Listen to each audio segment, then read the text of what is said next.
উফ, যা গরম পড়েছে, সারাটা দিন যে কীভাবে কাটাবো এটা ভেবে ভেবে সারাটা দিন কেটে যাচ্ছে। এই গরম আবহাওয়ায় তোমাদের সাথে একটা ছোট্ট মিনি ব্লগ শেয়ার করতে চলে এলাম। তো হ্যালো এভরিওয়ান, তোমরা সবাই কেমন আছো? আশা করি সবাই ভালো আছো, আমরাও খুব ভালো আছি। আগে বলো তো, তোমাদের ওখানে কেমন গরম পড়েছে, আর তোমরা গরমে কে কেমন আছো? এই গরমে যাদের এসি আছে তাদের তো কোনো কথা নেই বস। যত প্রবলেম তো আমাদের মধ্যবিত্ত ঘরে, মানে ঘরের ভিতরে ফ্যান আর বাইরে প্রাকৃতিক হাওয়া, এই দুই নিয়েই বেঁচে আছি আর কি। আচ্ছা, তোমরা কে কে চা খেতে ভালোবাসো বলো তো, কমেন্টে জানাও।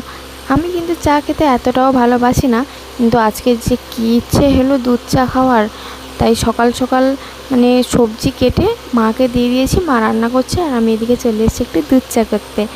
আমি আর আমার বর খাবো।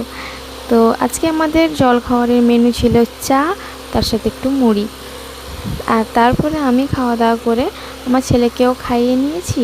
আর এখানে আমি বিছানাটা গোছাচ্ছিলাম, আর তখনই ওকে এসে বিছানায় শুয়ে পুরো বিছানাটাকে নন্ড বন্ড করে ও আবার গেছে খেলতে। কি আর করব, বাচ্চা তো। মা জানো তো আমাদের গাছে না কালো জাম হয়েছে, বেশ বড় বড় সাইজের, খেতেও খুব মিষ্টি। আর এখানে অনেকগুলো পেড়েছিলাম, ওটাই দেখাচ্ছিলাম। আর কে পারছিল জানো, এই দেখো গাছে উঠে আমার বড় বলছিল, হ্যালো গাইস, আমি গাছে উঠে জামকুল খাচ্ছি।